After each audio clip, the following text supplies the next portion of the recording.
You're facing a real problem in the marketplace right now. How to get sellers sold. An unsold listing is cash trapped in limbo, isn't it? Getting all the listings is super duper, but getting them sold is where all the money gets made. And in this marketplace where the dynamics have shifted, we're moving into a new environment of how you talk to sellers. Today, I am excited to share with you a framework that was taught to me. I've adapted it a bit, but it was taught to me, and I'm going to share it with you. I've never encountered anything like it then or since in terms of being able to create alignment with a seller. Now tell me, why don't listings sell? You get a listing and it gets on the marketplace. What prevents it from selling? Well, it could be the price. That could be one of the symptoms of it, but ultimately it stems to the root of this. You've got an agent and you've got a seller, and they're not in sync. They're not in alignment. They're not together on what it takes to get their home sold. The framework I'm going to share with you today is so effective. I've been a coach and a speaker with Tom Ferry for the past 8 years. I see my friends in this room, my community in this room, and I just love connecting and being in the trenches of helping you move your businesses forward. My goal today is that when this presentation is concluded, that you're going to look back at this moment, at this presentation, at what you're about to learn, and think, that changed everything. That was a defining framework that I learned, so when I go on my next listing appointment, the ability to convert and close and get alignment is like it's never been before. This is that moment today. Back in 2010, I was a struggling, aspiring musician living in Nashville, Tennessee, and I was waiting tables at a local restaurant trying to make ends meet, trying to pay the bills. One night, I was working a Friday night shift at the restaurant, and this freak storm creeped into town. It came out of nowhere. It's the kind of storm you only see once in 100 years. They evacuated us from the restaurant, and within 24 hours, the city of Nashville was underwater. It looked like this. In that moment, you can see the middle photo is where I worked. That's the Macaroni Grill at the Opry Mills Mall in Nashville, Tennessee. At that moment, I was out of a job, and at the same time, whatever aspirations I had of trying to be a musician were drowned at the same time. And so I was at this critical, defining step in my journey, asking what's next, and maybe thinking, hey, should I put my marketing degree to work? Maybe I should go get a job in marketing. So that's what I tried to do next. I called, I job hunted, I tried to get anybody to hire me, but it was 2010. Nobody had any money, and so I couldn't get a job. And the weeks turned into months of job hunting and getting absolutely nowhere. And I was getting kind of scared about it. One night, I was out walking with my wife, and we were just talking about what was going on. And I said, my tables, when I waited tables, used to always tell me I'd be a really good real estate agent. I was like, it's kind of a random thing to say. I'd never considered that, but I was like, I got no other options. So the very next morning, I went on Google, and I made a call sheet of every single real estate office in the city of Nashville, and then I started cold calling them. I was asking them for a job. I was so naive, I thought being a real estate agent was like getting a job, and it was just no, no, no, no, no, no. Anybody ever had calls like that, where it's just no, no, no, no? And then finally, one fateful call, broker Bobby picks up, and I go through my spiel, and she says, come see me in the morning. And I thought, are you sure? I was anticipating a no. I was ready to move on to the next one because that was the pattern. But she said, come see me in the morning. And so I thought, okay, well, I better get dressed up. I better look professional.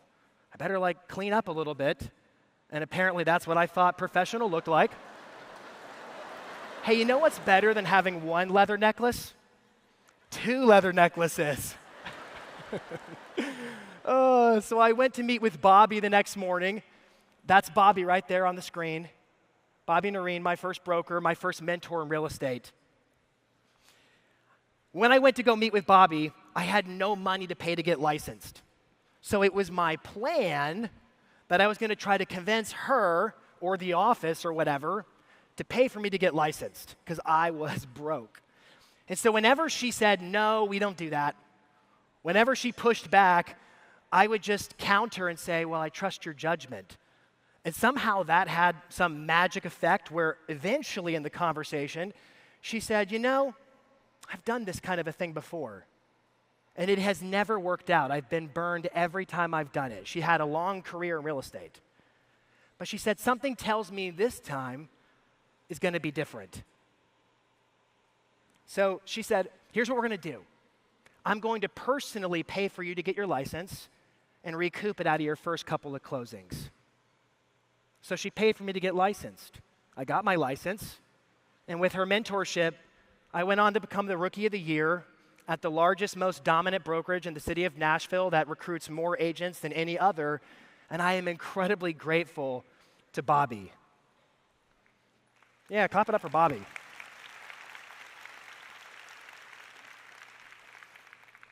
She saw something in me that I lacked the perspective, the means. I had no way of seeing that in myself. Who sees your potential? And more importantly, how are you proving them right? Now, having a real estate license means you know lots of really important stuff, like the square footage of an acre. But when it comes to like running a business, there's no license for that. Bobby knew and she saw that gap, so she created training for agents like me. And the framework you're about to learn came from this training. I promise you, I certainly hadn't seen anything like it then. I was brand new. And I've never seen anything like it since. And I'm confident it's going to change the way you talk to sellers. It's going to cause your listings to get sold. Bobby used to always say, it's on the screen, this is her famous quote, expectations can only be met when understood by all parties. You can't call due an expectation you never set. When do you set expectations? At the end or the beginning? At the end or the beginning? At the beginning. The framework you're going to learn today is the epitome of this principle. It's so good. I promise you this. I used to get hired by other listing agents to come into their listings and negotiate their price reductions for them using this framework. Now, you probably have your own framework you deliver at. How many of you have your own presentation, your own talk track with sellers at listing appointments? Yes? Yeah, show me with your hands that you have your own. Okay. My encouragement today is to listen to this through the lens of what can I add? What can I change in mine that might make it that next level better? Tom has been talking all day yesterday, today so far. What's the next level to make it incrementally better? Fair enough? All right, tell me if this sounds like your market right now. Sellers think it's 2021, and buyers think it's 2010, and they're both fighting over the same money. Does that sound about like your marketplace, yeah? Help me understand with some kind of, I can't hear you, or like raise your hand, something. Yeah, it's fair. When was the last time you went on a listing appointment, you told the seller the truth about what their home is worth in today's marketplace, and it cost you the opportunity? When was the last time? It's happened, right? What if I could teach you this framework to prevent that from ever happening again? Would you be interested? All right. Now, I didn't make this thing, I adapted it, but I didn't make this up. It was taught to me, and it is my joy to present to you what Bobby shared with me many, many years ago. Picture this. You're at your listing appointment, and you're at the moment where you're about to sit down with the seller at the kitchen table, at the dining room table, around the cocktail table in the living room, wherever you have your spiel, and you're about to deliver your listing presentation. But before you do, what Bobby would encourage you to do first is to take a blank sheet of paper and a pen, and you're going to draw what's on the screen. She would say this to the seller: there are 3 parties in the sale of every home. The first circle is the market. The second circle is the seller. The third circle is the agent. You're drawing 3 circles in the shape of a triangle. There's 3 parties in the sale of every home. I didn't say the purchase of every home. I said the sale of every home. There's the market, there's the seller, and there's the agent. And then you say to your seller, the first party in the sale of every home is the market. The market is what you don't control. It's what I don't control. We work within the marketplace. Your home is being sold in the marketplace. It includes factors that we don't control. Factors like the economy.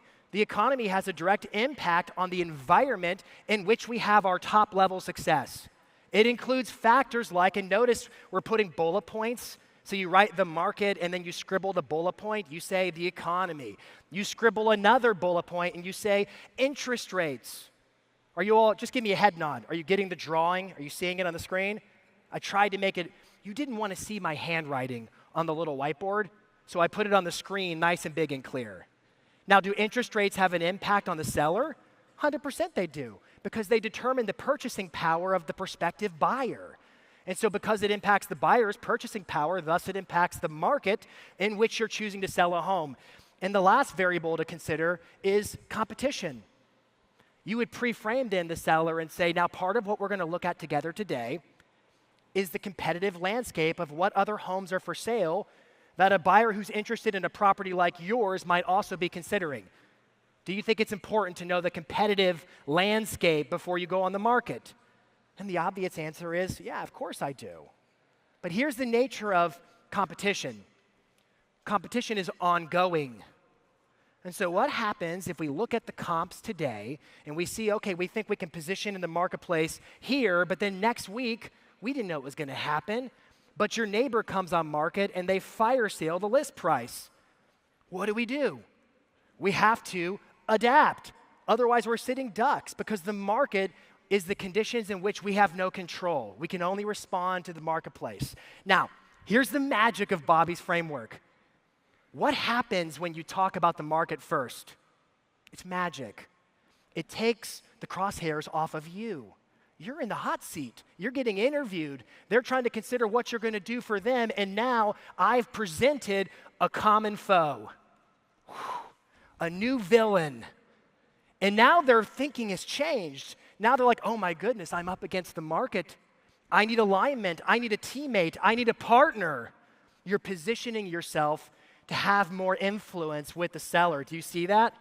Do you see it? This is magic. I promise you, if you use it, this is going to work. It's going to work. It's going to create alignment and a sync with your seller. The second party in the sale of every home is, of course, the seller. And you say to the seller, here's what you're responsible for in the sale of your own home. The seller is responsible for the property's condition. And so once again, in your 3 circles, you jot the note, property condition. Now, certainly I'm going to advise you on how to make your home pop, how to present your listing in the optimal light, photos and staging and all the works. But at the end of the day, it isn't my house. It's your house. You get to decide. What we're doing is we're putting the seller's skin in the game. Do you see that? This is just a stacking effect. Big bad villain in the market. Now the seller's got work to do. They need me. It's all about positioning, and the order matters here. The seller is also responsible for the terms of the sale. Now, certainly, you have some level of influence about what kind of offers you really won't accept. You can't decide what the buyer writes in the contract, but you can counter it, you can accept it, you can reject it. You can decide what concessions are offered. You get to decide. It's your house.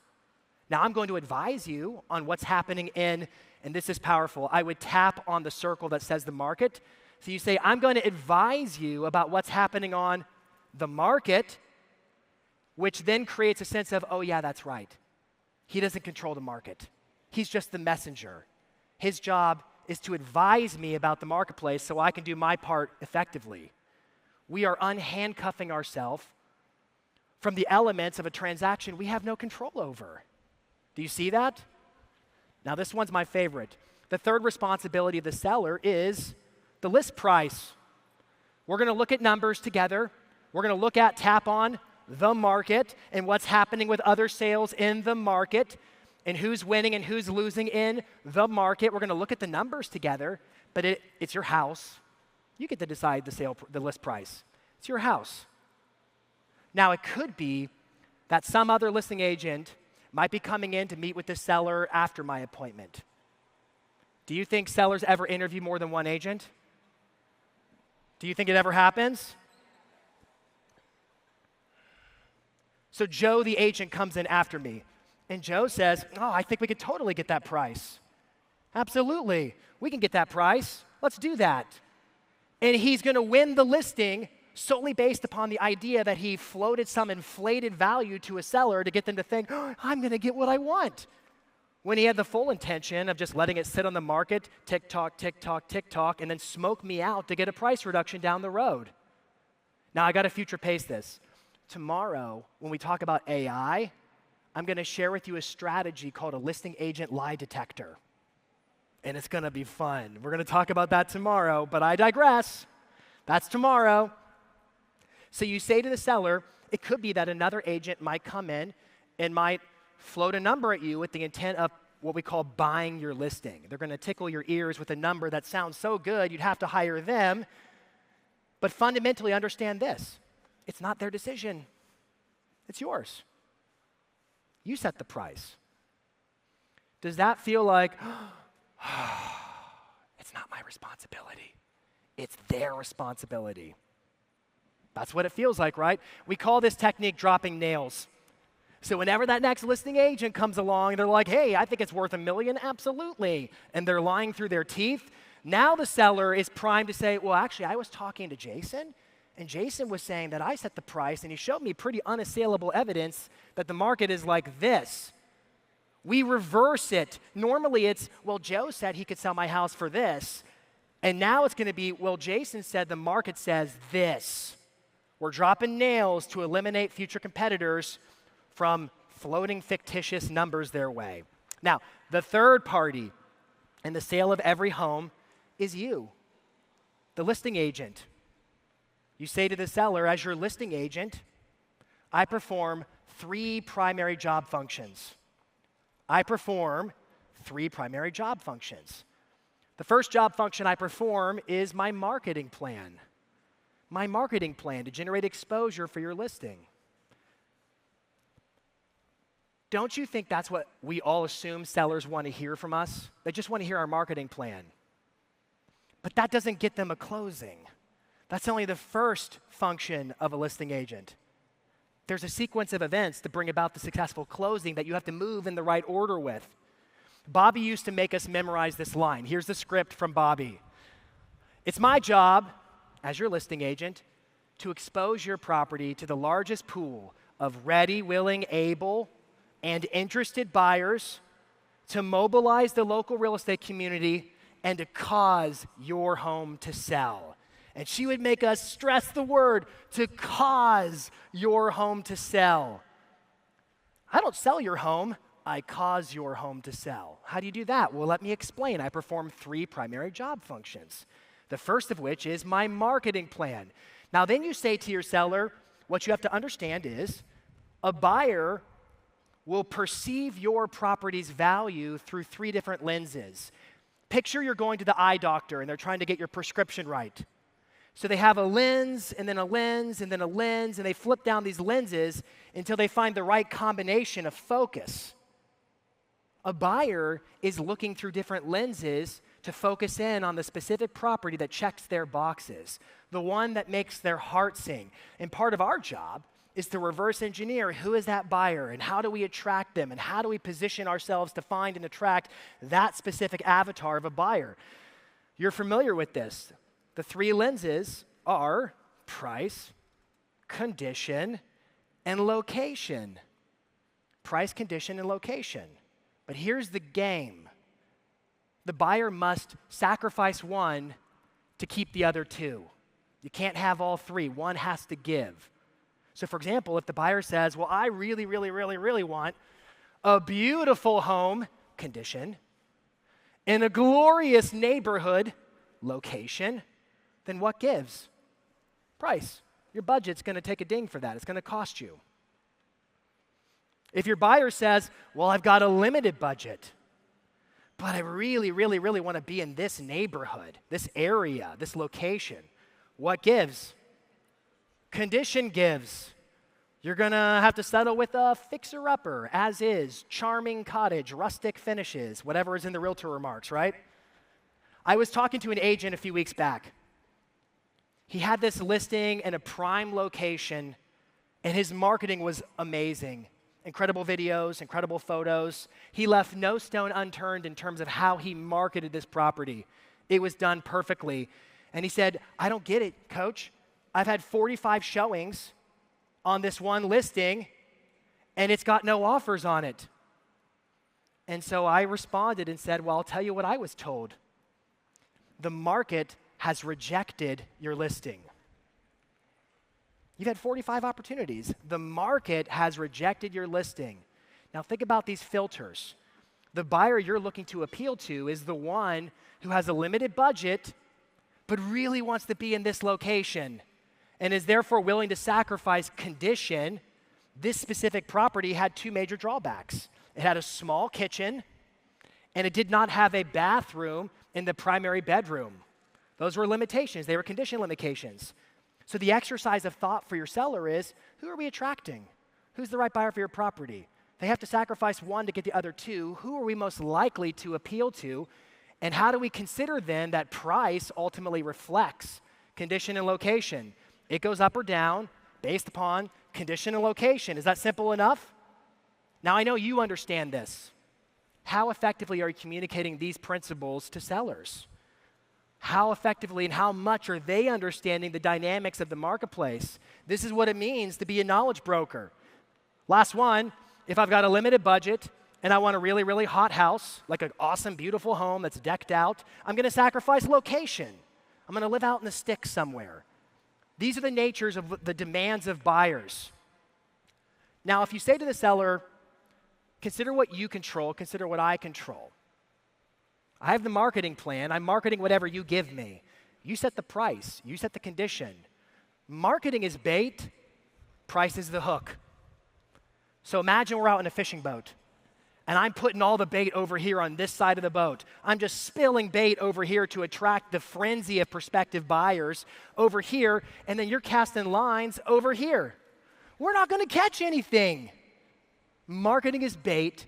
Price is the hook. They have to be in sync or the listing's never going to sell. Now, the second job function of a listing agent is negotiation.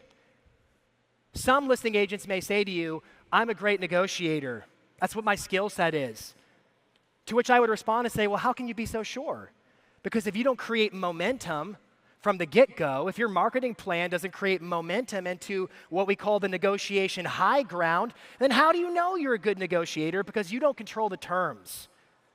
You're going to be negotiating, as good as you may be, from a position of weakness. Part of the plan of us working together is to negotiate from a position of strength so that we can get the best, most vetted buyer with the best offer. We can create competition. One of my buddies in the room, Jonathan, are you in the room? He's somewhere around here. He has a line he uses at listing appointments where he says, comps don't set the price, competition sets the price. How is your marketing plan creating momentum that spills into a better position for negotiation? On the screen is a script. You can consider using it. You could put it in your own words. It's kind of long, and you're filming this whole thing anyways. I'm basically giving you a listing presentation right now. And the script is something like this.